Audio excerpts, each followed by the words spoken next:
করছি।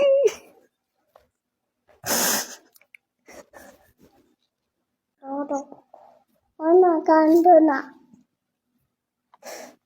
কান্দতাম না বাবা। কই যাবা এখন? কি করবা? কই যাবা? বাবার বাসায়। বাবার বাসায়? বাবা নিব না বাবা। আমার নেব। নিব না। আমার নেব। তুমি একা বাবার কাছে যাবা? বাবার কাছে তুমি একা যাবা? আমারে নিবা না? নেব। আমাকে নিবা? বাবা নিব না তো আমারে। হিন্দু ধর্মের মেয়ে। আমরা দুইজনই দুবাই ছিলাম, আমার স্বামী আমি। আমরা দুইজনই দুবাই ছিলাম, দুইজনে ভালোবাসছি, ভালোবাসা দুইজনে বিয়ে করলাম। দেশে আসছি, দেশে এসে বিয়ে হয়েছে টাঙ্গাইল, ওদের বাড়ি। গ্রামের নাম চামুরিয়া, কালিহাতি থানা। দুইজনে বিয়ে শাদী করলো, সুন্দর সংসার হয়েছে আমাদের। আমাদের বাসা ভাড়া রাখছে, আমি বাসা ভাড়া থাকলাম, বাচ্চা হইলো। তারপর ওদের বিদেশ চলে গেল, আমি ভাড়া বাসায় আছি।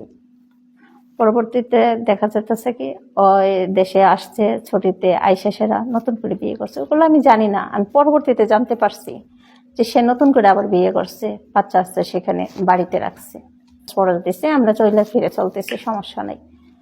সে দুবাই থেকে দ্বিতীয়বার আবার দেশে আসছে ছুটিতে দেশে আসার পরে দেখা যায় যে আমার সাথে সংসার করছে। 3-4 দিন সংসার কইরা বলছে আমি বাড়ি থেকে দেখা করে আসি তোমাদের কাছে। ঠিক আছে যাও, বাড়িতে যাও। আমি ঢাকা থাকি, ঢাকা আমার রাখছে। ঠিক আছে যাও, বাড়িতে যাও, বাড়িতে থেকে দেখা করে আসো। বাড়িতে আসছে, এই ফোন দেয় নাই, আর আইসা আর ফোন দেয় নাই। পরবর্তীতে পরের দিন ফোন দিল, জিজ্ঞেস করলো বাবুর কথা। ঠিক আছে, ফোন টোন দেওয়ার পরে কথাবার্তা হইলো, আবার রাখা দিছে। রাখার পরে মোবাইল বন্ধ করে থয়ে দিছে, ব্লক। আমরা ফোন দিলে পাই না, 1 দিন 2 দিন 3 দিন এরকম করে সপ্তাহ 10 দিন 15 দিন হয়ে গেছে, এখন খোঁজ খবর নাই।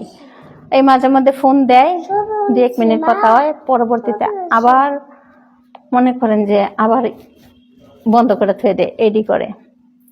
তারপর আমার মনের ভিতর কেমন হইলো, পরে আমি টাঙ্গাইলে আসলাম।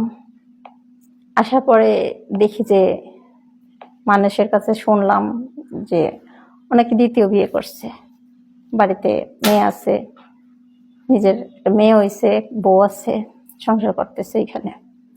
তারপর আমি বাড়িতে গেলাম, বাড়ির রাস্তার মুখে থেকে আমারে নিয়ে এসে পড়ছে, আমারে অনেক কিছু বুঝাইলো।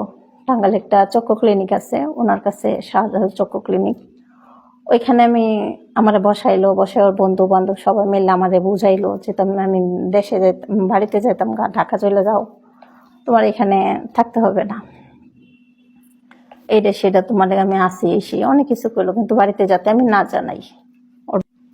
এখন আমার বুঝাইলো অনেক কিছু, বোঝানোর পরে আমি এখন বুঝতেছি যেটা যে আমার সাথে সে প্রতারণা করতেছে। আসলে সে আমার ভালোবাসা নেই শুরুর থেকেই, সে আমার 2 নম্বরই করছে। যেরকম আমার বিয়ে করছে কোর্টে, আমার কাবিন করে নাই, আমি এগুলো তো বুঝি না, কারণ আমি হিন্দু মানুষ।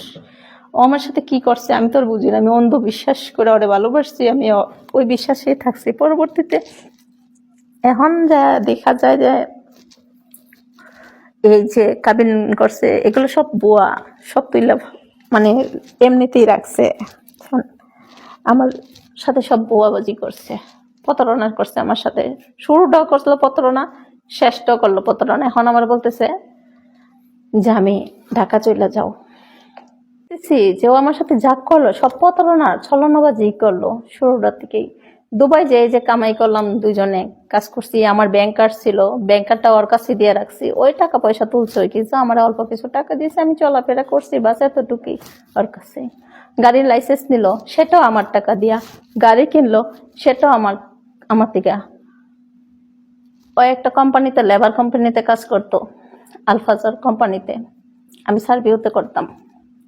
আমার কোম্পানি ছিল ক্লিনিং, আর কোম্পানি ছিল কানেকশনের কোম্পানি। ওইখানে টাকা পয়সা ওরা আমি দিছি। দেশে আসার পরে বিয়ে শাদী করলো, ওই কাবিনের মধ্যেও সবকিছু বুয়া কাজ করলো, কিন্তু আমারে বুঝাইলো না, আমার সাথে প্রতারণা করলো। এখন আমি যে কামাই রুজি করছি সবগুলো তো ওর কাছে দিলাম, আমার কাছে তো কিছুই নাই। এখন তার যে একটা সন্তান আছে আমার কাছে, 3 বছরের বাচ্চা, আমি 3 বছরের বাচ্চা নিয়ে আমি কোথায় যাবো? সে এখন আমি আসার পরে বলে যে আমার নাকি ডিভোর্স দিছে। বানু এখন আমার যদি ডিভোর্স দেয় তাহলে আমি কোথায় যাবো, কার কাছে যাবো? আমার তো মা নাই, বাবা নাই, ভাই বোন কেউ নাই, কারণ আমি সবকিছু চাইরা ত্যাগ করে আইছি। সবাই ত্যাগ করে আমি মুসলিম ধর্ম গ্রহণ করছি। এখন মুসলিম যারা তারাই আমার সাথে প্রতারণা করতেছে, যারে বিশ্বাস করে আমি আসছিলাম সে আমার সাথে প্রতারণা করতেছে। এখন আমি সন্তানটা নিয়ে আমি কোথায় যাব? এখন আপনারা সব